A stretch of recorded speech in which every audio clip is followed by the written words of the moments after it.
दोस्तों, निर्देशांक ज्यामिति यानी कोऑर्डिनेट ज्योमेट्री के इस वीडियो में आपका स्वागत है।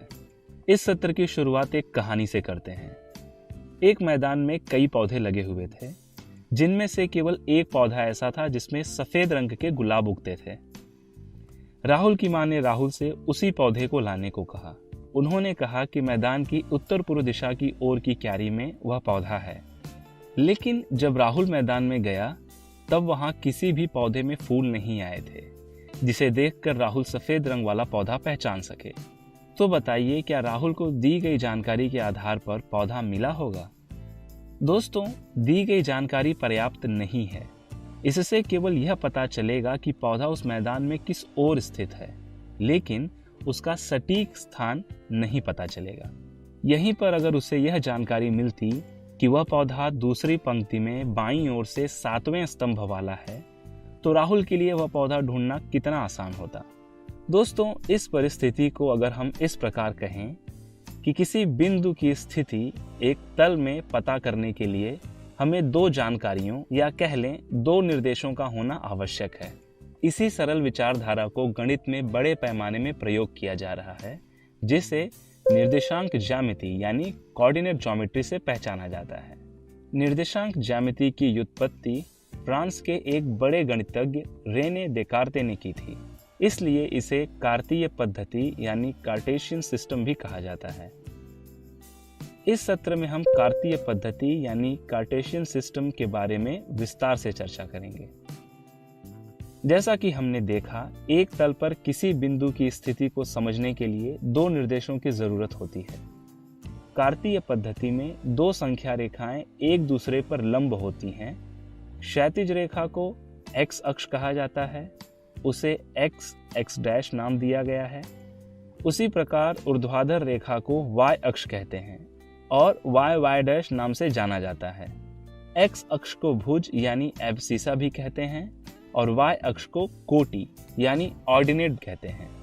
यह अक्ष एक दूसरे को संख्या 0 पर प्रतिच्छेदित करती हैं, जिसे मूल बिंदु यानी ओरिजिन कहा जाता है।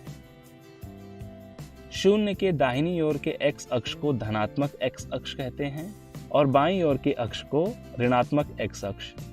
उसी प्रकार 0 से ऊपरी भाग को धनात्मक y अक्ष और निचले भाग को ऋणात्मक y अक्ष। यह x और y अक्ष तल को 4 भागों में विभाजित करते हैं। इन भागों को चतुर्थांश कहते हैं यानी क्वाड्रेंट्स, जिन्हें घड़ी की उल्टी दिशा में कुछ इस प्रकार नाम दिए गए हैं। पहले भाग को प्रथम चतुर्थांश यानी फर्स्ट क्वाड्रेंट, दूसरे भाग को द्वितीय चतुर्थांश सेकंड क्वाड्रेंट, तीसरे भाग को तृतीय चतुर्थांश थर्ड क्वाड्रेंट और चौथे भाग को चतुर्थ चतुर्थांश यानी फोर्थ क्वाड्रेंट कहा जाता है। और तल को XY तल यानी XY प्लेन भी कहते हैं। इस तल में उपस्थित बिंदु को इस प्रकार दर्शाते हैं, जिसे निर्देशांक बिंदु कहते हैं। इस निर्देशांक बिंदु में पहला अंक X अक्ष पर उपस्थित बिंदु का प्रतिनिधित्व करता है और दूसरा बिंदु Y अक्ष का। पहले चतुर्थांश में धनात्मक X और धनात्मक Y अक्ष हैं, इसलिए इस चतुर्थांश के बिंदुओं को इस प्रकार दर्शाते हैं। उसी प्रकार हर एक चतुर्थांश के चिन्ह उस चतुर्थांश के धनात्मक और ऋणात्मक x तथा y अक्ष के होते हैं। इसलिए इन अक्षों को निर्देशांक अक्ष कहते हैं यानी कोऑर्डिनेट एक्सिस। और जिस तल में यह अक्ष और चतुर्थांश हैं, उसे XY तल यानी XY प्लेन कहते हैं। चलिए एक उदाहरण देख लेते हैं। निर्देशांक बिंदु ऋण 2, 3 XY तल में किस चतुर्थांश में है? क्या आप इन बिंदुओं के चिन्ह देखकर बता सकते हैं कि यह किस चतुर्थांश में है? ऋण धन। यह बिंदु द्वितीय चतुर्थांश दर्शाता है। दोस्तों, आज के सत्र में बस इतना ही। आज हमने कार्तीय पद्धति यानी कार्टेशियन सिस्टम के बारे में अध्ययन किया। मिलते हैं अगले वीडियो में। धन्यवाद।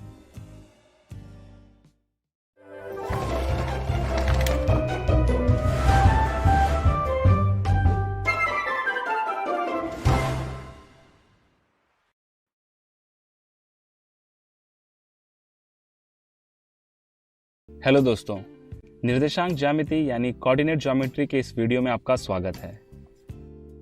पिछले वीडियो में हमने कार्तीय पद्धति से संबंधित चीजों के बारे में अध्ययन किया। आज हम उसी पर आधारित कुछ प्रश्नों को हल करेंगे। चलिए लेते हैं पहला प्रश्न। केवल यह बताइए कि दिए गए निर्देशांक बिंदु किस चतुर्थांश में स्थित हैं। ऐसे प्रश्नों में केवल चिन्हों पर ध्यान दें। हमें बिंदुओं की सही स्थिति नहीं, बस वह किस भाग में है इतना ही बताना है। सबसे पहले विकल्प के चिन्ह तृतीय चतुर्थांश दर्शाते हैं, ऋण ऋण, यानी यह बिंदु तृतीय चतुर्थांश में स्थित है। उसी प्रकार दूसरा और तीसरा विकल्प क्रमशः द्वितीय और चतुर्थ चतुर्थांश में होंगे। क्या आप चौथे निर्देशांक बिंदु की स्थिति बता सकते हैं? अगर यह बिंदु XY तल में देखें तो इसका X निर्देशांक 5 है और Y निर्देशांक 0। यह बिंदु किसी चतुर्थांश में नहीं बल्कि धनात्मक X अक्ष पर संख्या 5 पर स्थित है। आप इस बात का ध्यान रखें कि यदि निर्देशांक बिंदु में कोई भी निर्देशांक 0 है तो वह बिंदु अक्ष पर स्थित होता है। X निर्देशांक 0 होने पर वह बिंदु Y अक्ष पर स्थित होता है और Y निर्देशांक 0 होने पर X अक्ष पर। तो बताइए कि यदि X और Y दोनों निर्देशांक 0 हुए तो वह बिंदु किस अक्ष पर होगा? दोस्तों, यह मूल बिंदु होता है जो XY तल के केंद्र में होता है। चलिए अगला प्रश्न देखते हैं। आलेख को देखकर पूछे गए प्रश्नों के उत्तर दीजिए। चलिए लेते हैं सबसे पहला उप प्रश्न। बिंदु A के निर्देशांक लिखिए। निर्देशांक लिखने के लिए हम दी गई बिंदु से X तथा Y अक्ष पर लंब रेखा खींचेंगे और वह रेखा X तथा Y अक्ष को जहां पर प्रतिच्छेदित करेगी वही उसके क्रमशः X तथा Y निर्देशांक होंगे। बिंदु से लंब रेखाएं खींचने पर वह X अक्ष को 2 और Y अक्ष को 5 पर प्रतिच्छेदित करती हैं। बिंदु A के निर्देशांक हैं 2,5। दूसरा उप प्रश्न। बिंदु B की Y अक्ष से दूरी ज्ञात कीजिए।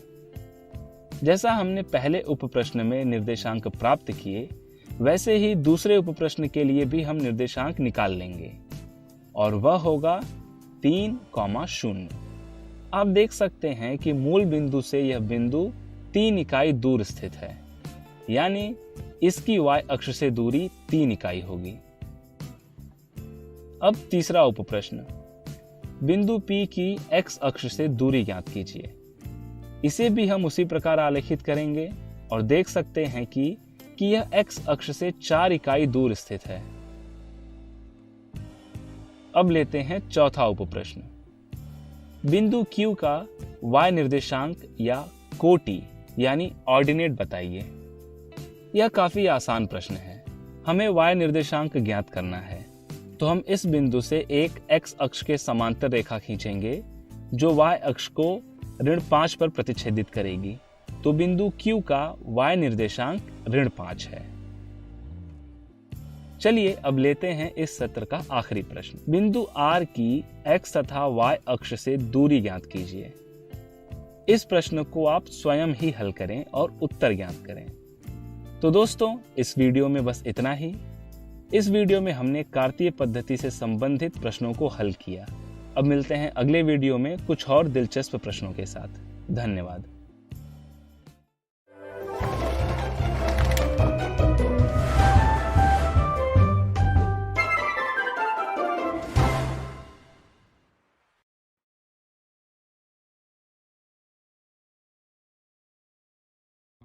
हेलो दोस्तों, निर्देशांक ज्यामिति यानी कोऑर्डिनेट ज्योमेट्री के इस वीडियो में आपका स्वागत है।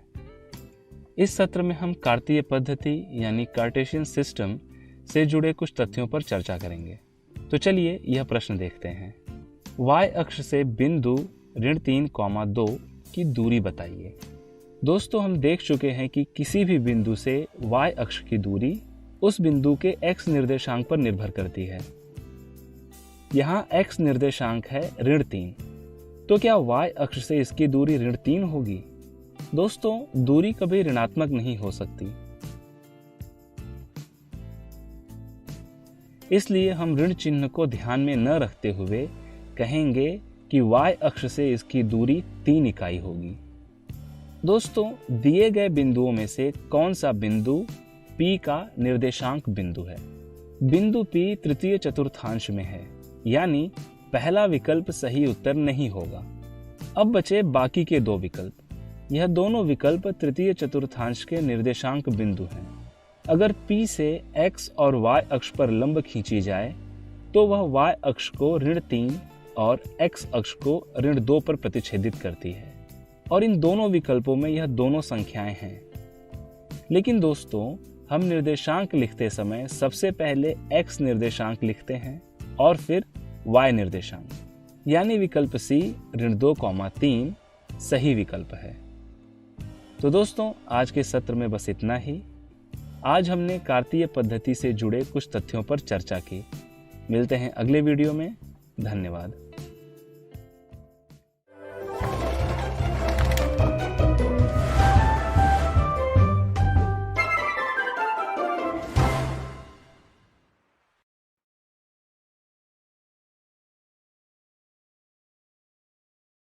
निर्देशांक ज्यामिति यानी कोऑर्डिनेट ज्योमेट्री के इस वीडियो में आपका स्वागत है। पिछले वीडियो में हमने कार्तीय पद्धति यानी कार्टेशियन सिस्टम से संबंधित विषयों और पदों पर चर्चा की। आज के वीडियो में हम XY तल में निर्देशांक बिंदुओं को आलेखित करना सीखेंगे। तो चलिए शुरू करते हैं। सबसे पहले हम आलेख कागज पर X और Y अक्ष बनाकर 1 सेंटीमीटर का एक एकक का पैमाना लेकर संख्याएं लिख लेंगे। दोस्तों, हम जानते हैं कि किसी निर्देशांक बिंदु को हम x, y इस प्रकार लिखते हैं, पहले x निर्देशांक और फिर y निर्देशांक। तो चलिए इस निर्देशांक बिंदु 4 ऋण 3 को आलेख कागज पर आलेखित करते हैं। यहाँ पर x निर्देशांक है 4 और y निर्देशांक है ऋण 3। अब हम x अक्ष पर संख्या 4 ढूंढेंगे और फिर वहीं से एक लंब खींचेंगे, या कह लें कि एक सीधी रेखा y अक्ष के समांतर। लेकिन किस ओर? ऊपर की ओर या नीचे की ओर? यह निर्भर करता है y निर्देशांक पर। हमारा y निर्देशांक है ऋण 3, जो है नीचे की ओर, यानी हम इस रेखा को नीचे की ओर ऋण 3 तक ले जाएंगे और वहां पर आकर बिंदु स्थापित करेंगे। और अब यह बिंदु 4 ऋण 3 का प्रतिनिधित्व कर रहा है। यह किस चतुर्थांश में स्थित है? यह बिंदु चतुर्थ चतुर्थांश में यानी 4th क्वाड्रेंट में होगा। दोस्तों, यहां आप देख सकते हैं कि हमने x निर्देशांक से शुरुआत की। क्या हम y निर्देशांक से शुरू करके इस बिंदु को स्थापित कर सकते हैं? चलिए देखते हैं। y निर्देशांक है ऋण 3, तो हम y अक्ष पर संख्या ऋण 3 ढूंढेंगे और फिर उसी बिंदु से y अक्ष पर लंब खींचेंगे, या कह लें x अक्ष के समांतर एक रेखा खींचेंगे। लेकिन किस दिशा में? वह किस पर निर्भर होगा? वह निर्भर होगा x निर्देशांक पर, जो है 4, यानी हम दाहिनी ओर या पूर्व दिशा में इस संख्या को 4 एकक तक लेकर बिंदु स्थापित करेंगे। और जैसा कि आप देख सकते हैं कि हमें दोनों विधियों से वही बिंदु मिला। दोस्तों, इस प्रकार आप किसी भी निर्देशांक बिंदु से शुरू करके बिंदु स्थापित कर सकते हैं। इनके अलावा एक और तरीके से आप यह बिंदु प्राप्त कर सकते हैं। इसमें हम x निर्देशांक यानी 4 से y अक्ष के समांतर एक रेखा खींचेंगे और उसी प्रकार y निर्देशांक यानी ऋण 3 से x अक्ष के समांतर एक रेखा खींचेंगे, और फिर यह रेखा जहां एक दूसरे को प्रतिच्छेदित करेंगी वह होगा अपेक्षित बिंदु 4 ऋण 3। तो दोस्तों, इस सत्र में बस इतना ही। इस वीडियो में हमने XY तल में निर्देशांक बिंदु को आलेखित करना सीखा। मिलते हैं अगले वीडियो में। धन्यवाद।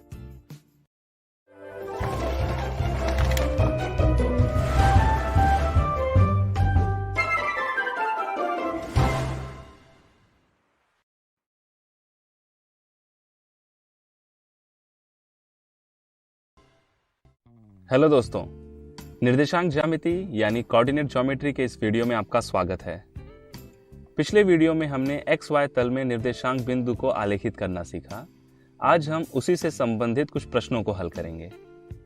तो चलिए शुरू करते हैं। दिए गए बिंदुओं को आलेख कागज पर स्थापित कीजिए। चलिए एक आलेख कागज पर x और y अक्ष बना लेते हैं। एक महत्वपूर्ण बात पर ध्यान दें, जब हम x और y अक्ष पर संख्याएं लिखते हैं तब हम 1 सेंटीमीटर को कितना एकक या इकाई लेना है वह निर्भर करता है निर्देशांक बिंदुओं पर, जिसे हम पैमाना यानी स्केल कहते हैं।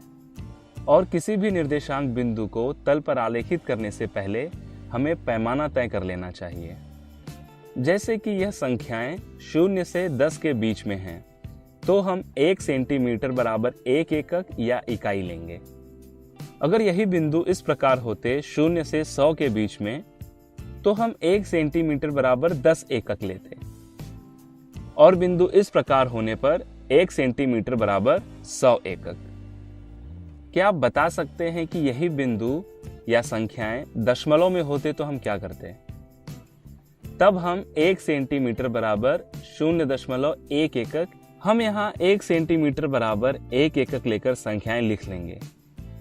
आप इन संख्याओं को निर्देशांक बिंदु के रूप में भी लिख सकते हैं कुछ इस प्रकार: 1 ऋण 3 ऋण 3 ऋण 5 4.5 1। दोस्तों, अब पहले बिंदु 1 ऋण 3 को पिछले वीडियो में बताई गई विधियों के अनुसार आलेखित करेंगे। x निर्देशांक है 1, तो 1 से y अक्ष पर रेखा को ऋण 3 तक ले जाएंगे और वहीं पर इस बिंदु को स्थापित करेंगे। दूसरा बिंदु x अक्ष पर ऋण 3 से नीचे की ओर ऋण 5 तक जाकर यहाँ पर स्थित है। और उसी प्रकार तीसरा बिंदु प्रथम चतुर्थांश में 4 और 5 के बीच यहाँ पर 4.5 से 1 इकाई ऊपर की ओर यहाँ पर स्थित है। चलिए अब अगला प्रश्न लेते हैं। दिए गए बिंदुओं को तल में दर्शाएं। दोस्तों, सबसे पहले हम पैमाना तय करेंगे। चलिए हमेशा की तरह 1 सेंटीमीटर बराबर 1 एकक लेते हैं। अब दिए गए सभी निर्देशांक बिंदुओं को एक एक करके स्थापित करते हैं।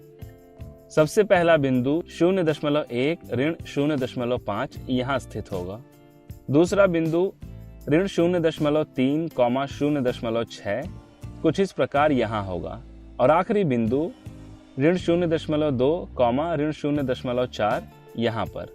अब आप देख सकते हैं कि यह सभी बिंदु 1 एकक के तल में ही हैं और एक दूसरे के काफी आसपास, जो पूरे आलेख की तुलना में बहुत छोटे हैं।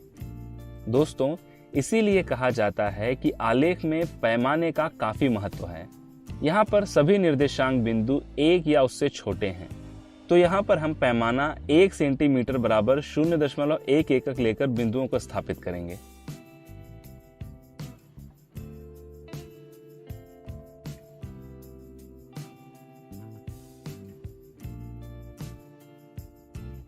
और अब आप देख सकते हैं कि यह आलेख पहले आलेख की तुलना में अच्छी तरह साफ सुथरा और बड़ा दिखाई दे रहा है। चलिए दोस्तों, अब एक वाक्य प्रश्न लेते हैं। एक निर्देशांक बिंदु स्थापित कीजिए जो x अक्ष से ऋणात्मक y अक्ष की ओर 3 एकक दूरी पर और y अक्ष से धनात्मक x की ओर 2 एकक की दूरी पर स्थित है। दोस्तों, यहाँ पर केवल दी गई जानकारी को ध्यान में रखते हुए हल करते जाना है। आप वीडियो पॉज करके इस प्रश्न को खुद हल करने का प्रयास करें। सबसे पहली पंक्ति कहती है कि बिंदु x अक्ष से ऋणात्मक y अक्ष की ओर 3 एकक दूरी पर, यानी y अक्ष पर ऋण 3 पर, और y अक्ष से धनात्मक x की ओर 2 एकक की दूरी पर, यानी y अक्ष पर ऋण 3 से धनात्मक x की ओर 2 एकक, यानी चतुर्थ चतुर्थांश में यहाँ स्थित है। तो दोस्तों, इसी के साथ इस वीडियो को समाप्त करते हैं। इस सत्र में हमने XY तल में निर्देशांक बिंदुओं को आलेखित करने से संबंधित कुछ प्रश्न हल किए। मिलते हैं अगले वीडियो में, जहां हम इसी विषय पर आधारित कुछ और प्रश्नों को हल करेंगे। धन्यवाद।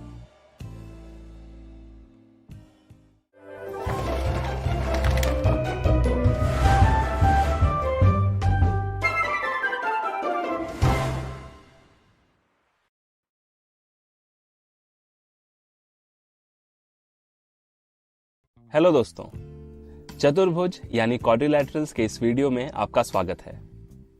अब तक हम त्रिभुज और चतुर्भुज के कई गुणधर्मों का अध्ययन कर चुके हैं।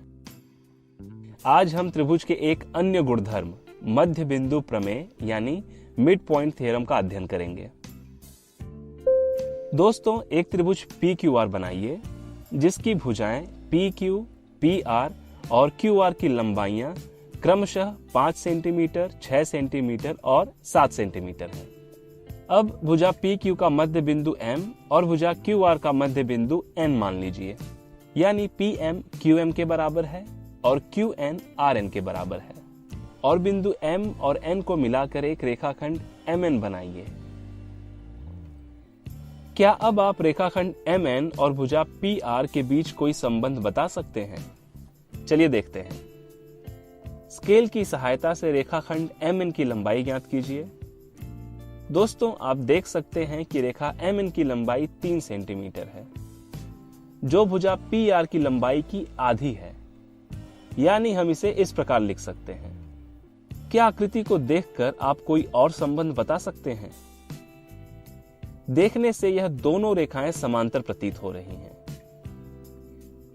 हम इसकी जांच कर सकते हैं। चलिए चांदे की सहायता से हम इन कोणों कोण QMN और कोण MPR का माप ज्ञात करते हैं।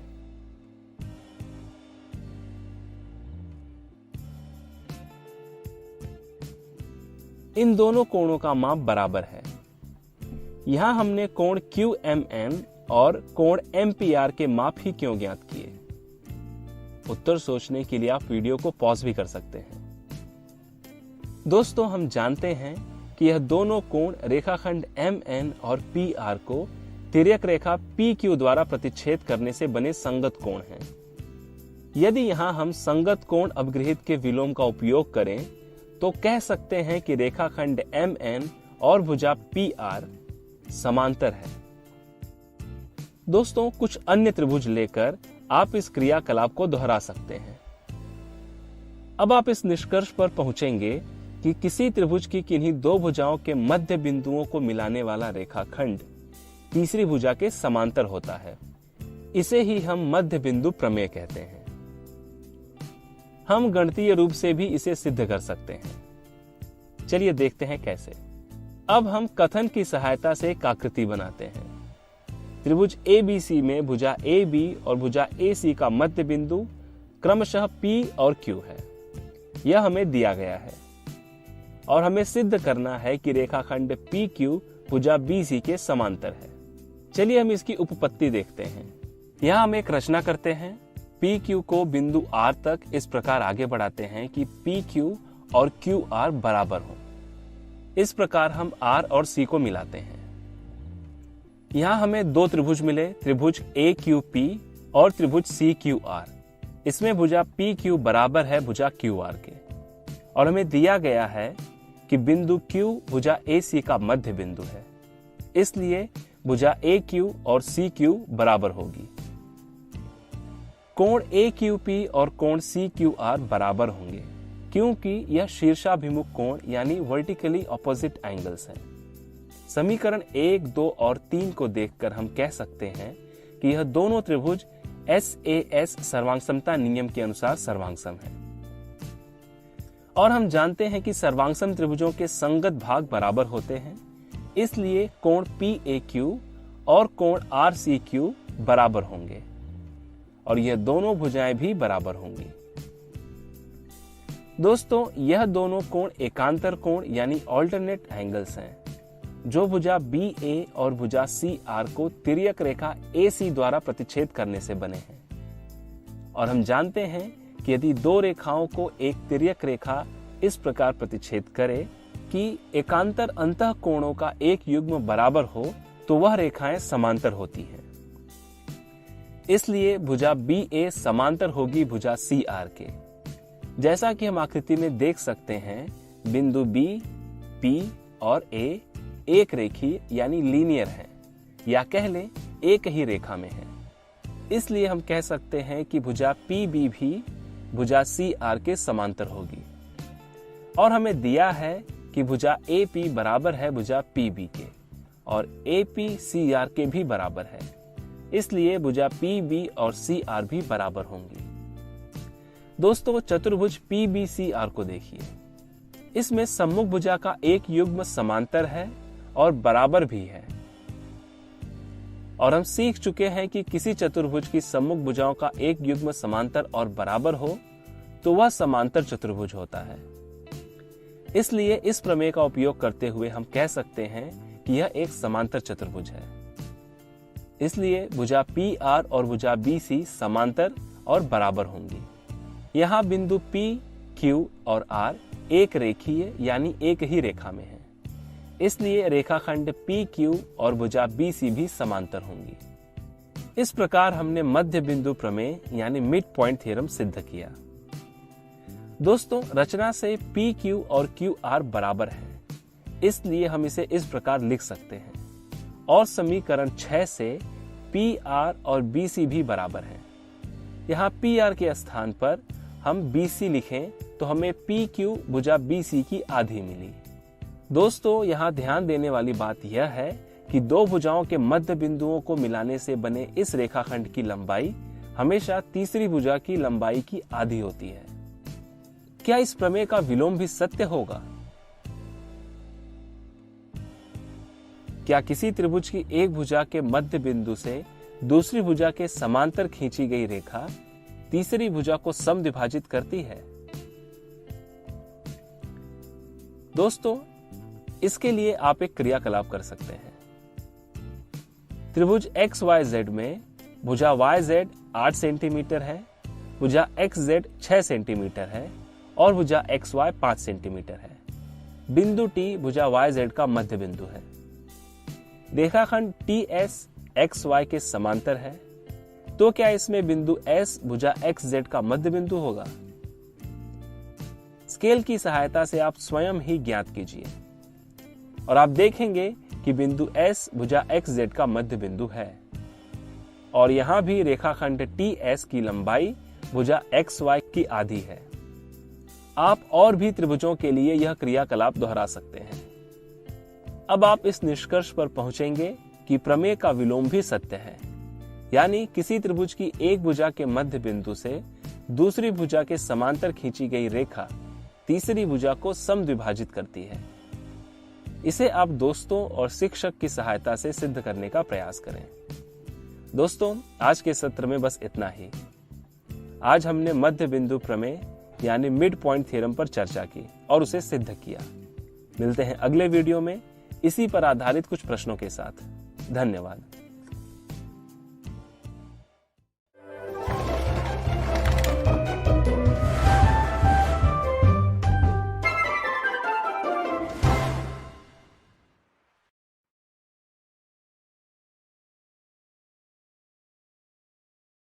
हेलो दोस्तों, चतुर्भुज यानी क्वाड्रिलैटरल्स के इस वीडियो में आपका स्वागत है। पिछली वीडियो में हमने मध्य बिंदु प्रमेय यानी मिड पॉइंट थ्योरम का अध्ययन किया। आज हम उसी से संबंधित कुछ प्रश्न हल करेंगे। चलिए शुरुआत अपने पहले प्रश्न से करते हैं। त्रिभुज ABC में बिंदु X, Y और Z क्रमशः भुजा AB, BC और AC के मध्य बिंदु हैं। AB 5 सेंटीमीटर, AC 9 सेंटीमीटर और BC 11 सेंटीमीटर है। तो XY, YZ और XZ की लंबाई और त्रिभुज XYZ का परिमाप ज्ञात कीजिए। चलिए देखते हैं। दोस्तों, हमें दिया गया है कि त्रिभुज ABC में बिंदु X और बिंदु Y क्रमशः भुजा AB और BC के मध्य बिंदु हैं। यदि हम यहाँ मध्य बिंदु प्रमेय का उपयोग करें तो यह कह सकते हैं कि रेखाखंड XY भुजा AC के समांतर है और लंबाई में इसकी आधी होगी। हमें AC का माप 9 सेंटीमीटर दिया हुआ है। इसमें हम AC का माप रखकर XY का माप ज्ञात कर सकते हैं। हमें XY 4.5 सेंटीमीटर मिलेगा। इसी प्रकार बिंदु X और बिंदु Z क्रमशः भुजा AB और AC के मध्य बिंदु हैं। यहाँ भी मध्य बिंदु प्रमेय का उपयोग कर हम इस प्रकार लिख सकते हैं। BC का माप 11 सेंटीमीटर दिया हुआ है, जिससे हम XZ का माप ज्ञात कर सकते हैं। हमें XZ 5.5 सेंटीमीटर मिलेगा। इसी प्रकार आप स्वयं ही YZ का माप ज्ञात कर सकते हैं। इसके लिए आप वीडियो पॉज भी कर सकते हैं और आप अपने उत्तर की जांच कर सकते हैं। हमें YZ 2.5 सेंटीमीटर के बराबर मिलेगा। और हम जानते हैं कि किसी त्रिभुज का परिमाप उसकी तीनों भुजाओं के योगफल के बराबर होता है। इसलिए त्रिभुज XYZ के परिमाप को हम इस प्रकार लिख सकते हैं और हम XY, YZ और XZ का माप यहाँ रखकर इसका परिमाप ज्ञात कर सकते हैं। इस प्रकार हमें त्रिभुज XYZ का परिमाप 12.5 सेंटीमीटर मिला। दोस्तों, आकृति को ध्यान से देखिए। यहाँ त्रिभुज ABC में 4 त्रिभुज बने हैं। इन त्रिभुजों और उनके परिमाप के बारे में हम क्या कह सकते हैं? अपने सहपाठियों के साथ मिलकर इस प्रश्न पर विचार करें। आप अपने शिक्षक की सहायता भी ले सकते हैं। चलिए आगे बढ़ते हैं अपने अगले प्रश्न की ओर। सिद्ध कीजिए कि किसी भी चतुर्भुज के मध्य बिंदुओं को जोड़ने पर बनने वाला चतुर्भुज समांतर चतुर्भुज होता है। दोस्तों, चलिए सबसे पहले प्रश्न की सहायता से हम एक आकृति का निर्माण करते हैं। एक चतुर्भुज ABCD है। भुजा AB, BC, CD और DA का मध्य बिंदु क्रमशः बिंदु P, Q, R और S है। यह हमें दिया गया है और हमें सिद्ध करना है कि इन बिंदुओं को मिलाने से बनने वाला चतुर्भुज PQRS एक समांतर चतुर्भुज है। दोस्तों, PQRS समांतर चतुर्भुज कब हो सकता है?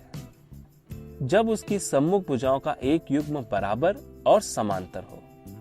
तो चलिए इसे सिद्ध करते हैं। यहां एक रचना करते हैं। विकर्ण BD खींचिए। अब हम इसकी उपपत्ति देखते हैं। हमारे पास 2 त्रिभुज हैं। त्रिभुज ABD में बिंदु S तथा बिंदु P क्रमशः भुजा AD और AB के मध्य बिंदु हैं। इसलिए PS और BD समांतर हैं और PS भुजा BD की लंबाई की आधी है। इसी प्रकार त्रिभुज DBC में बिंदु Q तथा बिंदु R क्रमशः भुजा BC और DC के मध्य बिंदु हैं। इसलिए मध्य बिंदु प्रमेय का उपयोग कर हम कह सकते हैं कि भुजा QR और BD समांतर होंगी और QR भुजा BD की आधी होगी। समीकरण 1 और 2 को देखकर हम कह सकते हैं कि चतुर्भुज PQRS में भुजाओं का एक युग्म समांतर और बराबर है और हम जानते हैं कि किसी भी चतुर्भुज की सम्मुख भुजाओं का एक युग्म समांतर और बराबर हो तो वह समांतर चतुर्भुज होता है। इसलिए चतुर्भुज PQRS एक समांतर चतुर्भुज है। दोस्तों, आज के सत्र में बस इतना ही। आज हमने मध्य बिंदु प्रमेय यानी मिड पॉइंट थ्योरम से संबंधित कुछ प्रश्न हल किए। मिलते हैं अगले वीडियो में इसी से संबंधित कुछ तथ्यों के साथ। धन्यवाद।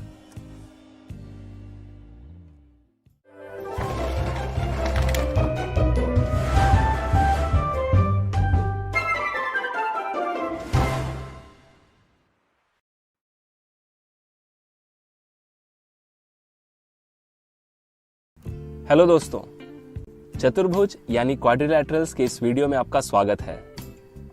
पिछली वीडियो में हमने मध्य बिंदु प्रमेय यानी मिड पॉइंट थ्योरम से संबंधित कुछ प्रश्न हल किए।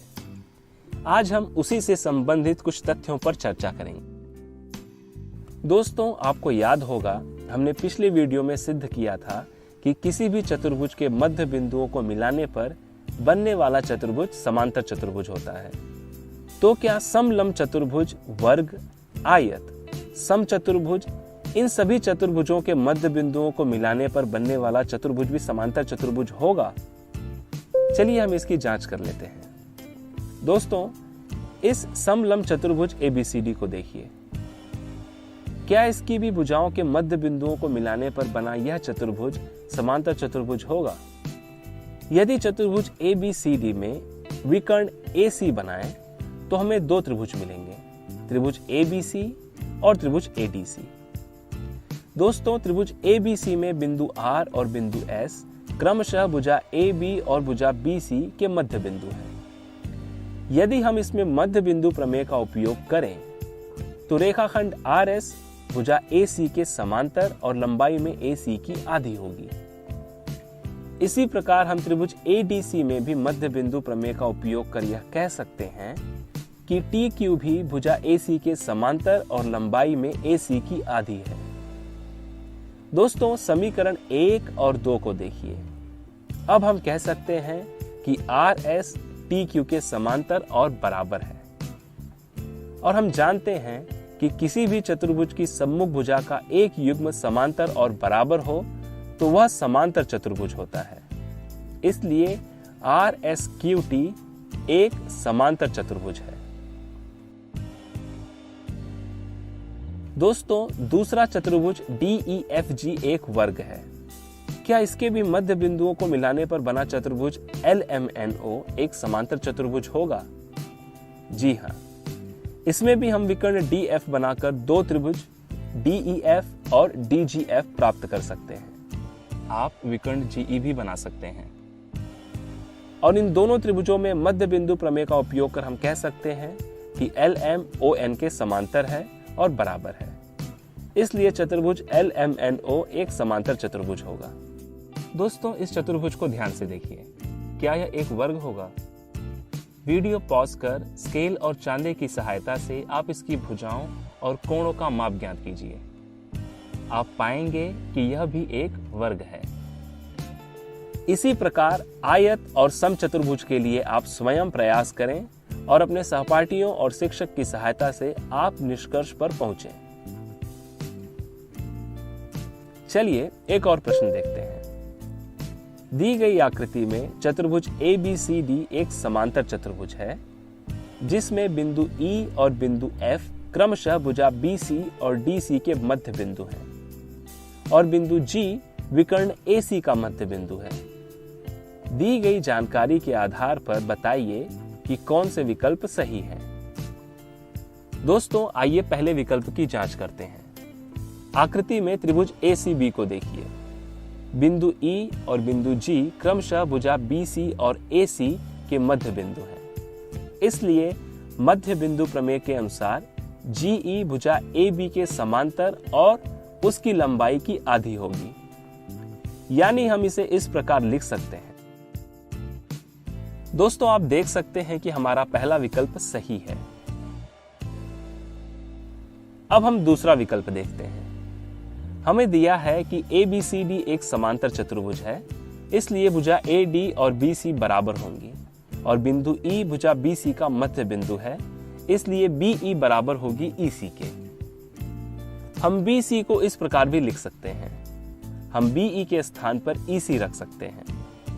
दोस्तों, आप देख सकते हैं कि हमें AD बराबर 2 EC प्राप्त हुआ, यानी दूसरा विकल्प भी सही है। अब तीसरा विकल्प देखते हैं। दोस्तों, यह काफी आसान है। वीडियो पॉज कर आप स्वयं ही इसकी जांच करें।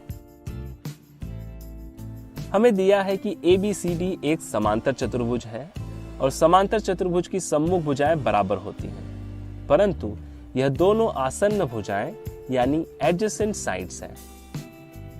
अगर यह बराबर होती तो चतुर्भुज ABCD एक समचतुर्भुज होता, जो हमें नहीं दिया है। इसलिए यह विकल्प गलत है। दोस्तों, आज के सत्र में बस इतना ही।